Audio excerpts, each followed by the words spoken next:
Friends, welcome to our channel BPSC right way. स्वागत है आप सभी का हमारे चैनल बीपीएससी राइट वे पर। आज मैं आपके लिए लेकर आई हूँ अगस्त महीने के बिहार से संबंधित सभी महत्वपूर्ण करंट अफेयर्स जो आपकी आने वाली परीक्षाओं के दृष्टिकोण से अति महत्वपूर्ण है।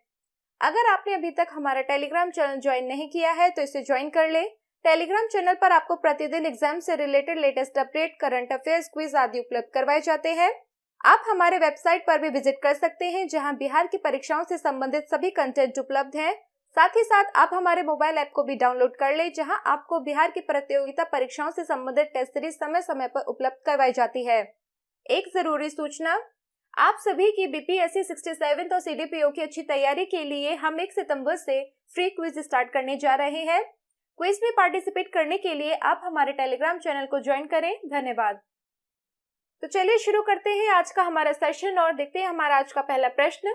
हमारा पहला प्रश्न है, बिहार में जुलाई माह तक कितने नए औद्योगिक प्रस्तावों को मंजूरी दी गई है जिसके तहत 12,000 करोड़ से अधिक का निवेश होगा? इसका उत्तर है 99।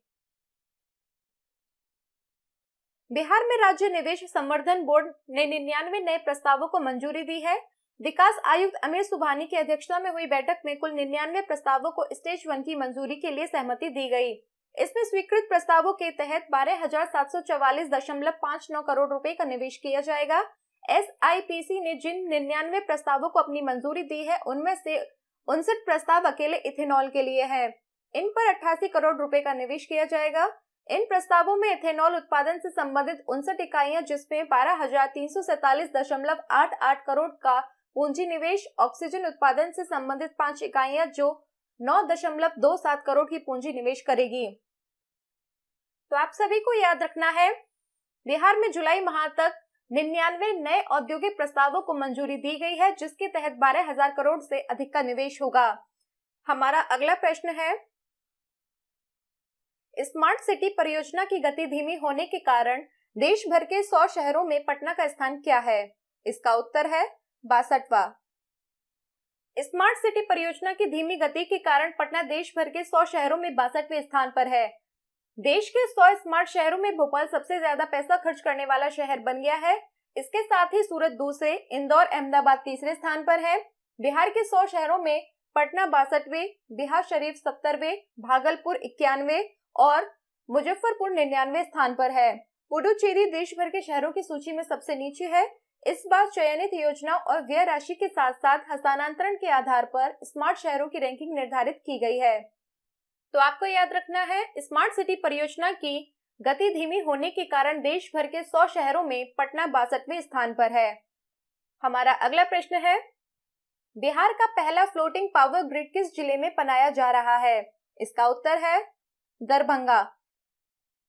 बिहार में पहला तैरता सोलर पावर प्लांट दरभंगा के कादिराबाद मोहल्ले में लगने वाला है। इसकी पूरी प्रक्रिया के साथ तैयारी कर ली गई है। इसके लिए राज्य सरकार ने 2 जिलों को मॉडल जिले के रूप में चुना है जिसमें एक दरभंगा जिला है। यहाँ करीब 2 मेगावाट उत्पादन क्षमता का सोलर पावर ग्रिड बनाया जाएगा जिसे तालाब के अंदर लगाया जाएगा।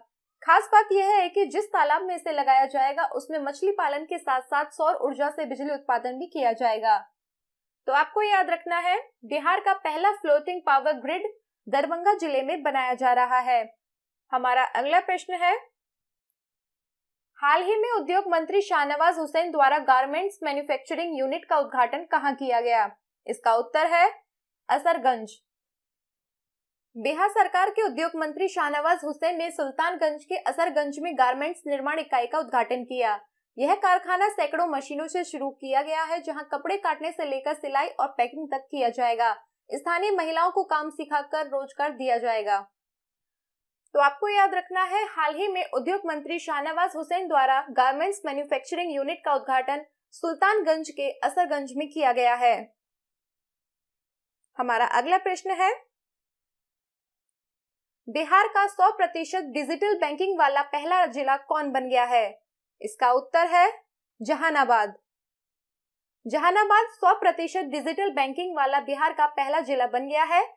जिले के 10,13,438 सक्रिय खाता धारकों में से 10,09,895 के पास कम से कम एक डिजिटल बैंकिंग उत्पाद यानी internet banking, debit card, mobile banking, UPI और इसी तरह की अन्य सुविधाएं हैं।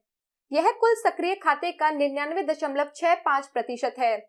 दरअसल 2019 में केंद्र सरकार और रिजर्व बैंक ने देश के हर राज्य में कम से कम एक जिले को 100% डिजिटल बैंकिंग सेवा देने का फैसला किया था। इसके तहत बिहार में जहानाबाद जिले का चयन किया गया और राज्य स्तरीय बैंकर्स कमेटी ने हितधारकों के साथ रणनीति बनाकर काम किया और जहानाबाद को डिजिटल बैंकिंग जिला घोषित किया। तो आपको याद रखना है, बिहार का 100% डिजिटल बैंकिंग वाला पहला जिला जहानाबाद बन गया है। हमारा अगला प्रश्न है, 18 वर्ष के 100% लोगों का टीकाकरण करने वाला बिहार का पहला प्रखंड कौन बना? इसका उत्तर है बनकटवा प्रखंड, पूर्वी चंपारण।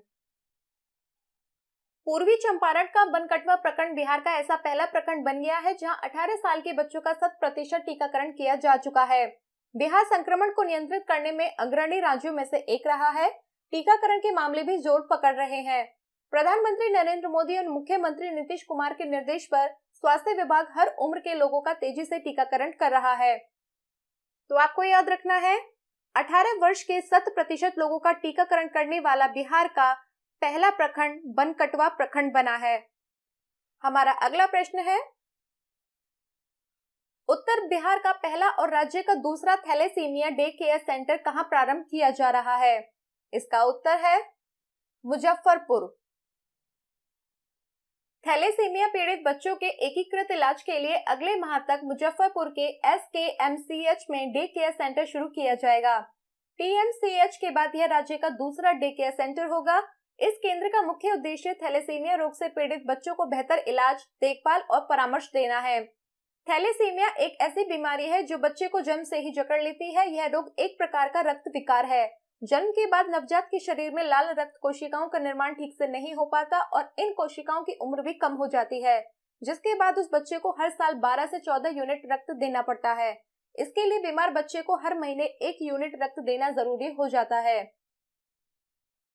तो आपको याद रखना है, उत्तर बिहार का पहला और राज्य का दूसरा thalassemia day care centre Muzaffarpur में बनाया जा रहा है। हमारा अगला प्रश्न है, एनीमिया मुक्त भारत सूचकांक 2020-21 राष्ट्रीय रैंकिंग में बिहार का स्थान क्या है? इसका उत्तर है 22वां। एनीमिया मुक्त भारत सूचकांक 2020-21 की राष्ट्रीय रैंकिंग में मध्य प्रदेश ने 64.1 स्कोर कर पहला स्थान हासिल किया है। इस सूची में ओडिशा भारतीय राज्यों में दूसरे स्थान पर है। आयरन और फोलिक एसिड पूरक श्रेणी में ओडिशा ने दूसरे स्थान पर कब्जा जमाया है। 59.3 के AMV इंडेक्स के साथ ओडिशा मध्य प्रदेश के बाद दूसरे स्थान पर है। वहीं हिमाचल प्रदेश 57.1 के स्कोर के साथ तीसरे स्थान पर है। देश में केंद्र शासित प्रदेशों में पहला और अंतिम स्थान क्रमशः अंडमान निकोबार और लद्दाख का है। वहीं इस सूची में बिहार का स्थान 22वां है। तो आपको याद रखना है, एनीमिया मुक्त भारत सूचकांक 2020-21 की राष्ट्रीय रैंकिंग में बिहार का 22वां स्थान है। हमारा अगला प्रश्न है, बिहार में पहली बार गाय के द्वारा टेस्ट ट्यूब बछड़े का जन्म कहां हुआ है? इसका उत्तर है बेगूसराय में। बिहार के बेगूसराय में पहली बार गाय को टेस्ट ट्यूब के माध्यम से गर्भधारण कराने के बाद बछिया का जन्म हुआ है। Embryo transfer in vitro fertilization तकनीक से बछिया का जन्म हुआ है। यह नस्ल संवर्धन एवं संरक्षण की दिशा में एक क्रांतिकारी कदम है। राज्य में 27 सितंबर 2020 में इसकी शुरुआत हुई थी। आपको याद रखना है, बिहार में पहली बार गाय के द्वारा टेस्ट ट्यूब बछड़े का जन्म बेगूसराय में हुआ है। हमारा अगला प्रश्न है, हाल ही में पूर्व मध्य रेलवे की कमान को पहली बार किसी महिला के हाथ में दिया गया है। उस महिला का नाम क्या है? इसका उत्तर है सुश्री अंजलि। सुश्री अंजलि गोयल महाप्रबंधक बनारस रेल लोकोमोटिव फैक्ट्री अब पूर्व मध्य रेलवे के GM का काम देखेंगी। ECR के GM ललित चंद्र त्रिवेदी 30 जून को सेवानिवृत्त हुए थे। उनकी जगह रेलवे ने अंजलि गोयल को GM नियुक्त किया है। गोयल के बाद बनारस लोकोमोटिव के साथ ECR का अतिरिक्त प्रभार होगा।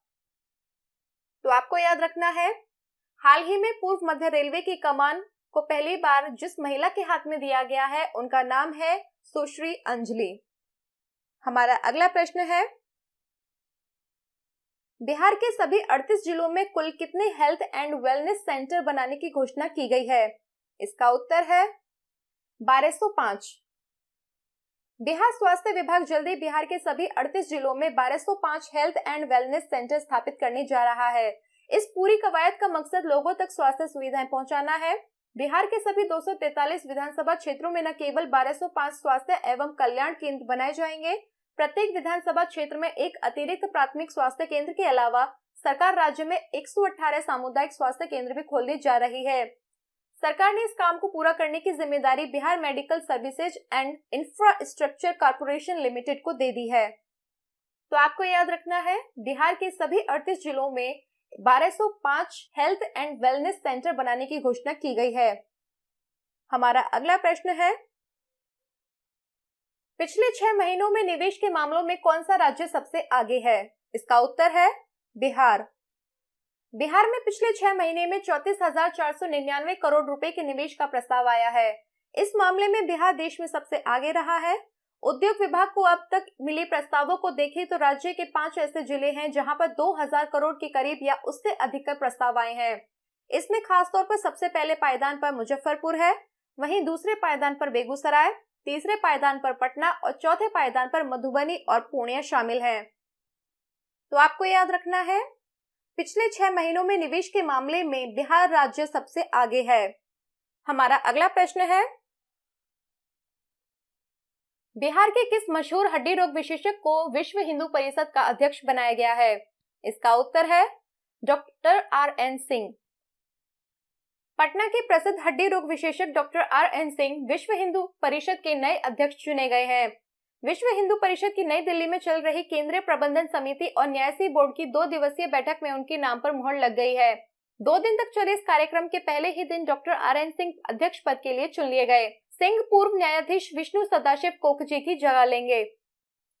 तो आपको याद रखना है, बिहार के मशहूर हड्डी रोग विशेषज्ञ डॉक्टर RN सिंह को विश्व हिंदू परिषद का अध्यक्ष बनाया गया है। हमारा अगला प्रश्न है, बिहार में एक ही नंबर पर एम्बुलेंस, फायर ब्रिगेड और पुलिस सहायता मिलेगी, वह आपातकालीन नंबर कौन सा होगा? इसका उत्तर है 112। अब तक बिहार में विभिन्न आपातकालीन सेवाओं के लिए अलग अलग नंबर है, लेकिन आने वाले दिनों में ये सभी आंकड़े बदलेंगे। सभी प्रकार की आपातकालीन सेवाओं के लिए आपको एक ही नंबर 112 डायल करना होगा। इसके लिए राज्य में इमरजेंसी रिस्पांस सपोर्ट सिस्टम विकसित किया जा रहा है। इमरजेंसी रिस्पांस सपोर्ट सिस्टम पर 176.22 करोड़ रुपए खर्च होने का अनुमान है। इस सेवा का मूल मकसद सभी इमरजेंसी सेवाओं को एक सूत्र में बांधना है। सबसे ज्यादा मदद इस बात की होगी कि एक नंबर रहने से लोगों को नंबर याद करने में कोई परेशानी नहीं होगी और साथ ही मदद जल्द से जल्द उन तक पहुंच सकेगी। तो आपको याद रखना है, बिहार में एक ही नंबर पर एम्बुलेंस, फायर ब्रिगेड और पुलिस सहायता मिलने वाला आपातकालीन नंबर 112 होगा। हमारा अगला प्रश्न है, बिहार के पंचायती राज योजनाओं में बड़े बदलाव करते हुए किन अधिकारियों के अधिकार कम कर दिए गए हैं? इसका उत्तर है DDC व BDO। सरकार पंचायती राज विभाग से जुड़ी योजनाओं को लागू करने वाले प्रशासनिक अधिकारियों की भूमिका में बदलाव करने जा रही है। पंचायती राज विभाग द्वारा तैयार प्रस्ताव के अनुसार अब प्रखंड स्तर पर प्रखंड विकास अधिकारी और जिला स्तर पर उप विकास आयुक्त को उनके पद से हटा दिया जाएगा। अब त्रिस्तरीय पंचायत की योजनाओं के लिए प्रखंड स्तर पर पंचायती राज अधिकारी और जिला स्तर पर बिहार प्रशासनिक सेवा के नए अधिकारियों का पद सृजित किया गया है। जिला मुख्यालय में ग्रामीण विकास योजनाओं के अलावा उप विकास आयुक्त के पास कई प्रशासनिक जिम्मेदारियां होती है। यही कारण है कि पंचायती राज विभाग की योजनाओं पर समय की कमी के कारण उप विकास आयुक्त ठीक से निगरानी नहीं कर पा रहे थे। यही स्थिति प्रखंड स्तर पर प्रखंड विकास अधिकारी की भी थी। ऐसे में राज्य सरकार ने भी DDC व BDO के काम के दबाव को कम करने के मकसद से यह कदम उठाया है। तो आपको याद रखना है, बिहार के पंचायती राज योजनाओं में बड़े बदलाव करते हुए सरकार ने DDC व BDO अधिकारियों के अधिकार कुछ कम कर दिए हैं। हमारा अगला प्रश्न है, हाल ही में बिहार में मेडिकल इंजीनियरिंग और खेल यूनिवर्सिटी को मंजूरी दी गई है। इसके चांसलर कौन होंगे? इसका उत्तर है मुख्यमंत्री। बिहार में 3 नए विश्वविद्यालयों की स्थापना का रास्ता साफ हो गया है। कैबिनेट ने मेडिकल यूनिवर्सिटी, इंजीनियरिंग यूनिवर्सिटी और स्पोर्ट्स यूनिवर्सिटी बिल को मंजूरी दे दी है। राज्य के सभी सरकारी और निजी इंजीनियरिंग कॉलेज इंजीनियरिंग विश्वविद्यालय के अधीन होंगे। वहीं सभी मेडिकल कॉलेज मेडिकल यूनिवर्सिटी के अंतर्गत आएंगे। चिकित्सा, इंजीनियरिंग और खेल विश्वविद्यालयों के कुलाधिपति मुख्यमंत्री होंगे। राज्यपाल राज्य के अन्य विश्वविद्यालयों के कुलाधिपति होते हैं। प्रदेश में पहली बार ऐसी व्यवस्था की गई है जिसमें मुख्यमंत्री को चांसलर बनाया गया है। कुलाधिपति की सहमति से विश्वविद्यालयों में कुलपति समेत अन्य बड़े पदों पर नियुक्तियों के लिए सर्च कमेटी का गठन किया जाएगा। तो आपको याद रखना है, हाल ही में बिहार में मेडिकल, इंजीनियरिंग और खेल यूनिवर्सिटी को मंजूरी दी गई है, जिसके चांसलर मुख्यमंत्री होंगे। हमारा अगला प्रश्न है, बिहार के कितने अनुमंडलों में नई अदालतें खोलने के लिए कानून विभाग से मंजूरी दी गई है? इसका उत्तर है 21 अनुमंडलों को। बिहार सरकार ने जिला और निचली अदालतों में लंबित मामलों को कम करने के लिए 21 नई अनुमंडल स्तर की अदालतें खोलने का फैसला किया है। इन अनुमंडल स्तरीय न्यायालयों को खोलने के संबंध में प्रस्ताव पर विधि विभाग की ओर से स्वीकृति प्रदान कर दी गई है। वर्तमान में प्रदेश के 101 अनुमंडलों में से 21 अनुमंडल ऐसे हैं जहां कोई न्यायालय नहीं है अथवा उपखंड स्तर की अदालतें जिला न्यायालय में भी सम्मिलित हैं। इनके खुलने के बाद प्रदेश के सभी अनुमंडलों में अनुमंडल न्यायालय होंगे। इन 21 नई अदालतों के लिए 8 उप न्यायाधीश मुंसिफ के अलावा 128 अराजपत्रित अधिकारियों के पद भी सृजित किए गए हैं। तो आपको याद रखना है, बिहार के 21 अनुमंडलों में नई अदालतें खोलने के लिए कानून विभाग से मंजूरी दे दी गई है। हमारा अगला प्रश्न है, बिहार के विश्वविद्यालयों में अब कितने प्रतिशत कोर्स ऑनलाइन पढ़ाने की तैयारी की जा रही है? इसका उत्तर है 40% कोर्स। बिहार के विश्वविद्यालयों में 40% पाठ्यक्रम ऑनलाइन पढ़ाने की तैयारी चल रही है। बाकी कोर्स को क्लासरूम स्टडी के तौर पर पढ़ाया जाएगा। ऑनलाइन पढ़ाई की यह तैयारी कोरोना की आने वाली कई लहरों की आशंका को देखते हुए की जा रही है।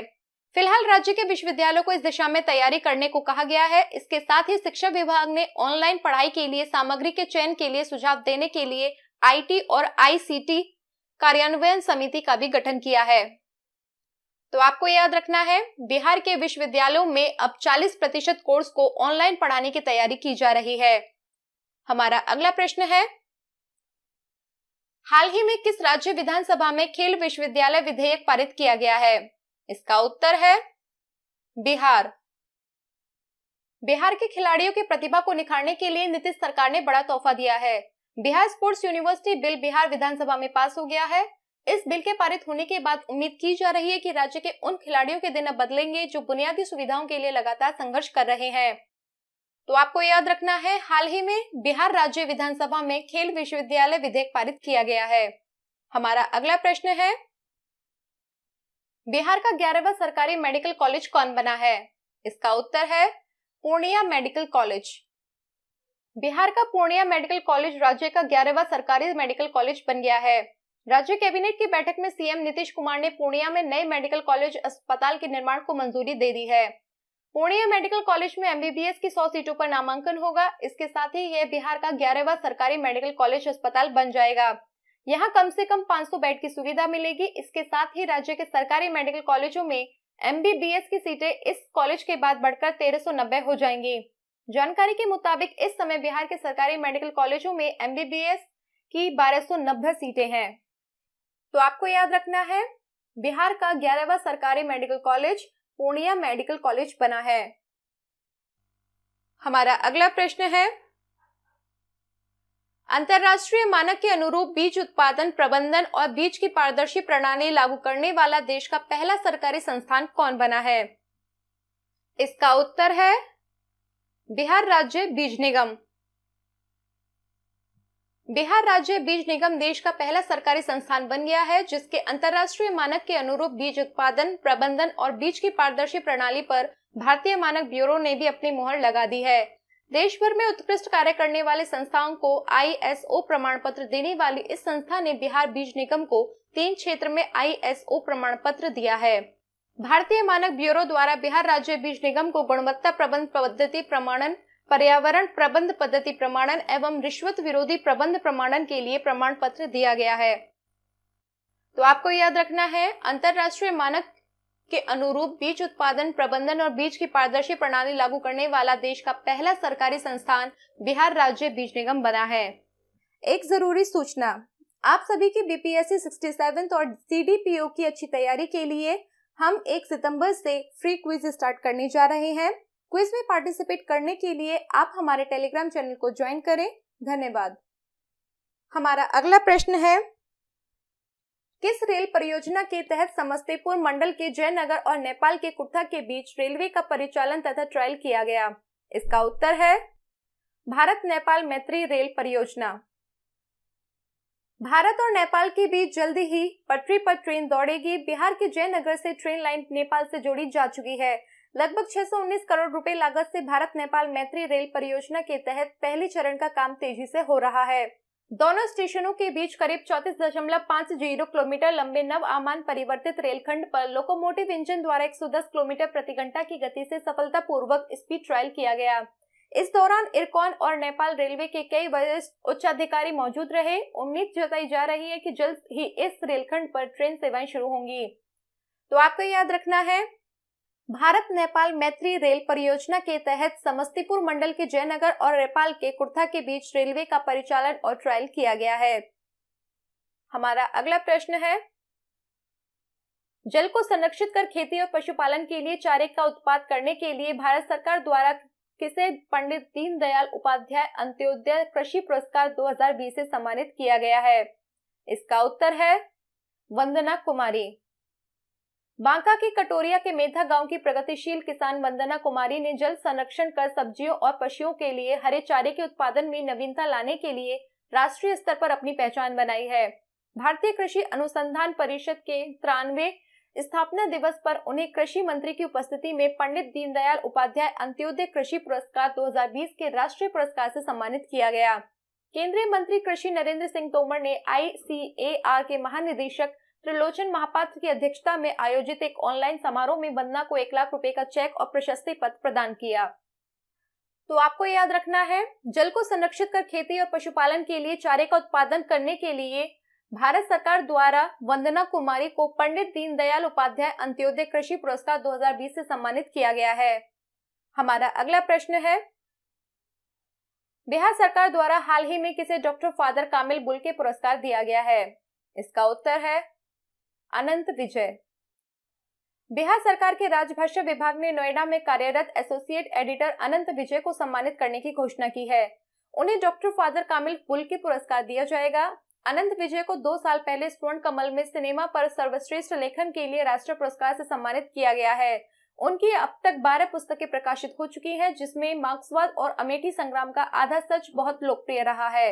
अनंत विजय बिहार के जमालपुर के रहने वाले हैं। उन्होंने अपनी शिक्षा भागलपुर विश्वविद्यालय से की है। तो आपको याद रखना है, बिहार सरकार द्वारा हाल ही में अनंत विजय को डॉक्टर फादर कामिल बुल्के पुरस्कार दिया गया है।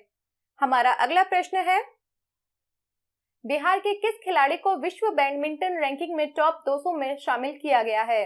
इसका उत्तर है अंजना। बिहार की अंजना कुमारी ने विश्व बैडमिंटन रैंकिंग में 199वां स्थान हासिल कर बिहार को गौरवान्वित किया है। अंजना कुमारी विश्व बैडमिंटन रैंकिंग में 200 रैंकिंग तक पहुंचने वाली बिहार की पहली खिलाड़ी है। अंजना कुमारी औरंगाबाद के दाऊदनगर प्रखंड के रतनपुर की रहने वाली है।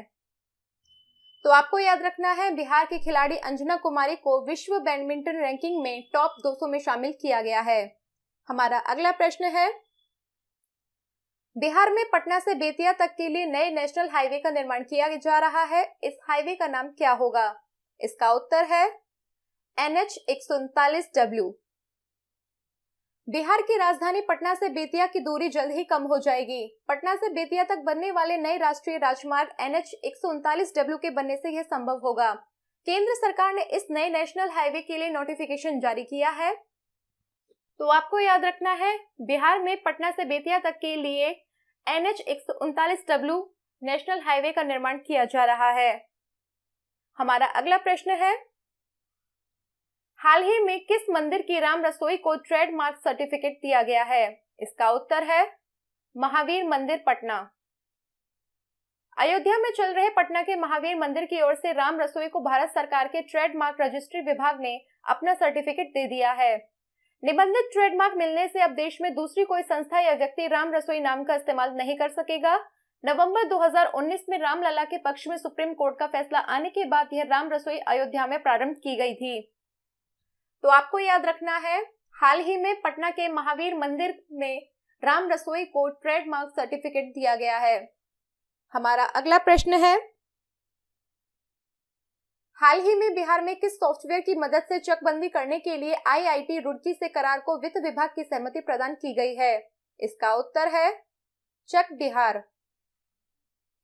बिहार राज्य में जल्द ही चक बिहार सॉफ्टवेयर के जरिए चकबंदी कराई जाएगी। सॉफ्टवेयर बनाने का जिम्मा आईआईटी रुड़की को दिया गया है। चकबंदी के लिए आईआईटी से करार को वित्त विभाग की सहमति मिल गई है। कैबिनेट की मंजूरी के बाद चक बिहार सॉफ्टवेयर का काम शुरू हो जाएगा। इस सॉफ्टवेयर की सबसे अच्छी बात यह होगी कि इससे बनने से चकबंदी के काम में मानवीय हस्तक्षेप काफी कम हो जाएगा। पहले जो काम 100% अमीन और दूसरे कर्मियों द्वारा किया जाता था, उस काम में मानवीय हस्तक्षेप घटकर अब महज 20% रह जाएगा। इसमें 80% काम अब आर्टिफिशियल इंटेलिजेंस की मदद से किया जाएगा।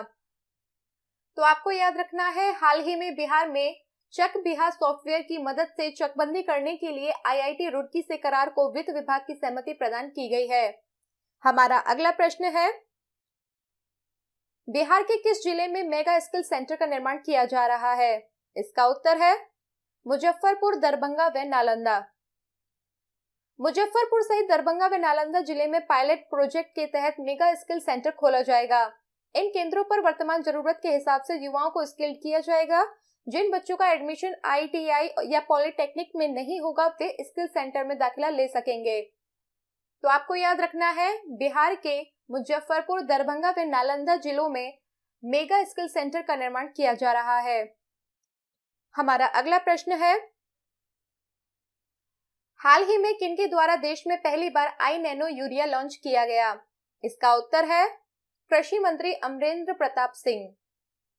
कृषि मंत्री अमरेंद्र प्रताप सिंह ने देश में पहली बार आई नैनो यूरिया लॉन्च किया। अब इफ्को इसकी मार्केटिंग राज्य में करेगा। मंत्री ने कहा कि दुनिया के कई देशों नैनो यूरिया की आपूर्ति के लिए भारत सरकार से मांग कर रहे हैं। बिहार में 10 फसलों पर 750 जगह इसका परीक्षण किया गया है। इससे 8% अधिक उपज मिली। साधारण यूरिया के एक दाने को 55,000 नैनो यूरिया के दाने में विभाजित कर इसको तैयार किया गया है। नैनो यूरिया की 500 मिलीलीटर की एक बोतल यूरिया के एक बोरा खाद के बराबर काम करती है। किसान को 1 लीटर पानी में 30 ml नैनो यूरिया मिलाकर घोल का छिड़काव करना होगा। तो आपको याद रखना है, हाल ही में कृषि मंत्री अमरेंद्र प्रताप सिंह ने देश में पहली बार आई नैनो यूरिया लॉन्च किया। हमारा अगला प्रश्न है, हाल ही में पीएम नरेंद्र मोदी के मंत्रिमंडल में विस्तार किया गया, इसमें बिहार से किन्हें शामिल किया गया है? इसका उत्तर है रामचंद्र प्रसाद तथा पशुपति कुमार पारस। बिहार से प्रधानमंत्री नरेंद्र मोदी सरकार ने अपने मंत्रिमंडल में जेडीयू अध्यक्ष आरसीपी सिंह और लोजपा के एक गुट के अध्यक्ष पशुपति कुमार पारस को कैबिनेट मंत्री बनाया है। पशुपति पारस को मोदी कैबिनेट में खाद्य प्रसंस्करण उद्योग मंत्री बनाया गया है। पशुपति पारस बिहार के बड़े नेता हैं और हाजीपुर लोकसभा सीट से सांसद हैं। रामचंद्र प्रसाद सिंह को इस्पात मंत्री बनाया गया है। आरसीपी के नाम से मशहूर जेडीयू अध्यक्ष रामचंद्र प्रसाद सिंह राज्यसभा सांसद हैं।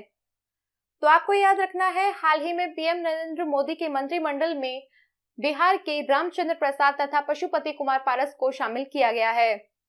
हमारा अगला प्रश्न है, कंद के बजाय अब आलू बीज से उपजेगा। केंद्रीय आलू अनुसंधान केंद्र पटना द्वारा इसके लिए नई तकनीक से किस बीज का निर्माण किया जा रहा है? इसका उत्तर है टीपीएस, ट्रू पोटैटो सीड। कंद के बजाय अब आलू बीज से उपजेगा। केंद्रीय आलू अनुसंधान केंद्र पटना ने टीपीएस नामक इस नई तकनीक को विकसित किया है। यहाँ के प्रधान कृषि वैज्ञानिक डॉक्टर शंभू कुमार बीते 15 वर्षों से इस पर लगातार काम कर रहे थे। इसके बीज को प्रयोगात्मक रूप से इस अवधि में कई किसानों को दिया गया। ट्रायल के दौरान पाया गया कि इससे न केवल उत्पादन लागत घटकर लगभग आधी रह गई, बल्कि आलू की पैदावार भी 20 से 30% तक बढ़ गई। नई तकनीक के सफल परिणामों को देखते हुए केंद्रीय आलू संस्थान शिमला ने भी 92 PT27 के नाम से इसे मान्यता दे दी है। तो आपको याद रखना है, कंद के बजाय आलू को बीज से उगाने के लिए केंद्रीय आलू अनुसंधान केंद्र पटना ने नई तकनीक से टीपीएस नामक नई बीज का निर्माण किया है। हमारा अगला प्रश्न है, बिहार के किस विश्वविद्यालय में फोरेंसिक साइंस की पढ़ाई शुरू की जाएगी? इसका उत्तर है वीर कुंवर सिंह विश्वविद्यालय आरा। बिहार में भी अब फोरेंसिक साइंस की पढ़ाई होगी, इसकी तैयारी शुरू हो गई है। आरा के वीर कुंवर सिंह विश्वविद्यालय में फोरेंसिक डिपार्टमेंट खोलने का प्रस्ताव है। वीर कुंवर सिंह विश्वविद्यालय की ओर से इस बाबत एक प्रस्ताव राजभवन को भी भेजा गया है। इसमें सेल्फ फाइनेंसिंग के तहत फोरेंसिक साइंस की पढ़ाई शुरू करने का विचार है।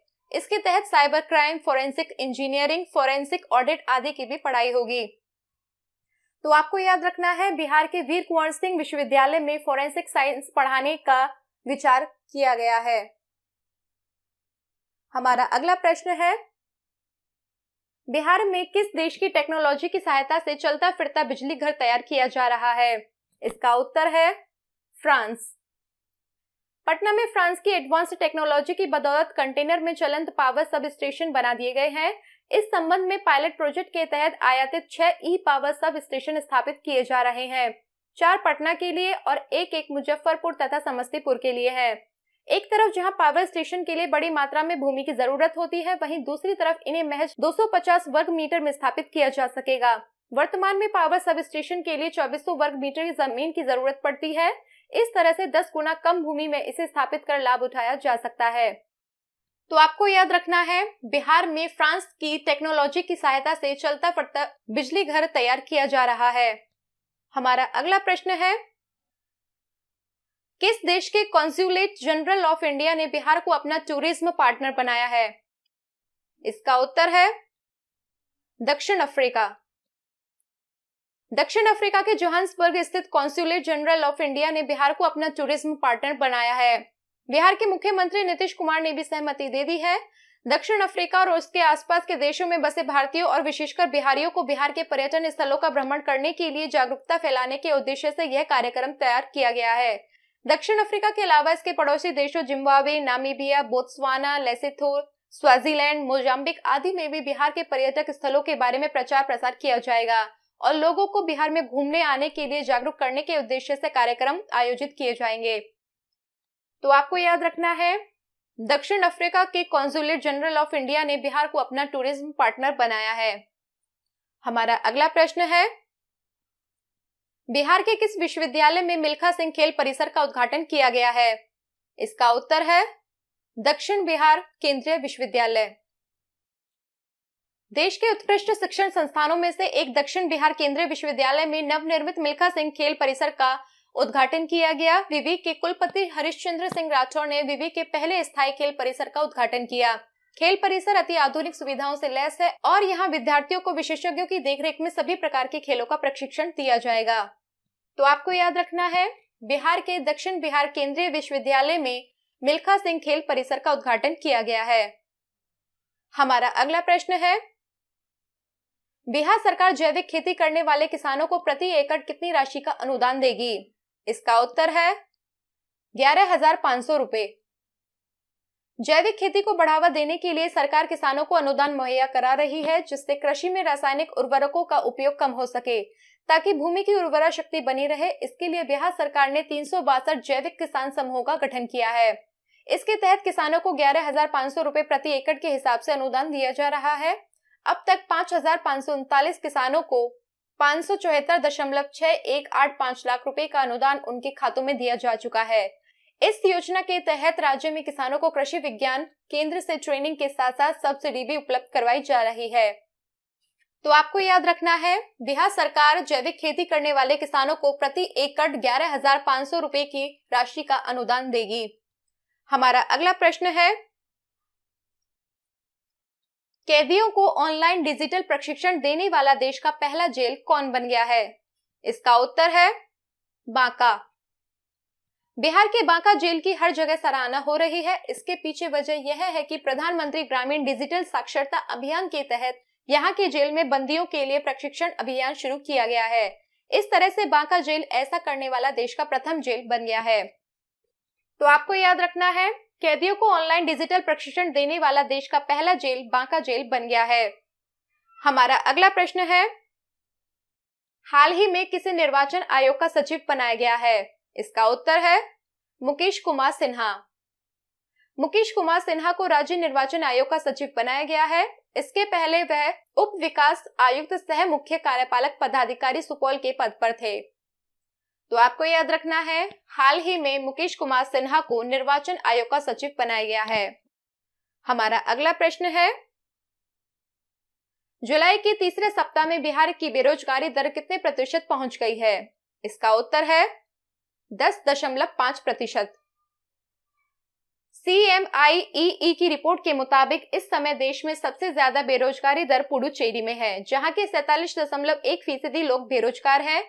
इसके बाद हरियाणा के 27.9%, राजस्थान के 26.2%, पश्चिम बंगाल के 22.1%, गोवा के 17.7%, हिमाचल प्रदेश के 16.3% और केरल के 15.8% लोग बेरोजगार हैं। इसके अलावा झारखंड में 12.8%, दिल्ली में 8.8%, बिहार में 10.5% और उत्तर प्रदेश में 4.3% लोग बेरोजगार हैं। तो आपको याद रखना है, जुलाई के तीसरे सप्ताह में बिहार की बेरोजगारी दर 10.5% पहुंच गई है। हमारा अगला प्रश्न है, ग्राम उजाला योजना से बिहार के कितने जिले लाभान्वित होंगे? इसका उत्तर है 12 जिले। बिहार में पटना समेत 12 जिलों के ग्रामीण बिजली कंज्यूमर्स को 10 रुपए में LED बल्ब दी जाएंगी। अगले 1 महीने में केंद्र सरकार ग्राम उजाला योजना के तहत 10 रुपए में ये LED बल्ब देगी। केंद्र सरकार के सहयोग से जिन जिलों को इस योजना का फायदा होगा उसमें पटना, भागलपुर, बांका, भभुआ, बेगूसराय, मुंगेर, भोजपुर, जहानाबाद, नालंदा, गया, बक्सर और रोहतास शामिल हैं। ग्राम उजाला योजना 10 रुपए में ग्रामीण इलाकों में दुनिया का सबसे सस्ता LED बल्ब देती है। योजना के तहत सभी गाँवों में कैंप लगाए जाएंगे। इसके लिए नियुक्त कर्मचारी गाँव में सभी बिजली कंज्यूमर्स के घर जाएंगे और उनसे पुराने 5 बल्ब लेकर 10-10 का फीस लेकर उन्हें ये बल्ब देंगे। तो आपको याद रखना है, ग्राम उजाला योजना से बिहार के 12 जिले लाभान्वित होंगे। आज के लिए बस इतना ही। अगर आपको हमारी वीडियो पसंद आई है तो इसे लाइक करें और ज्यादा से ज्यादा शेयर करें।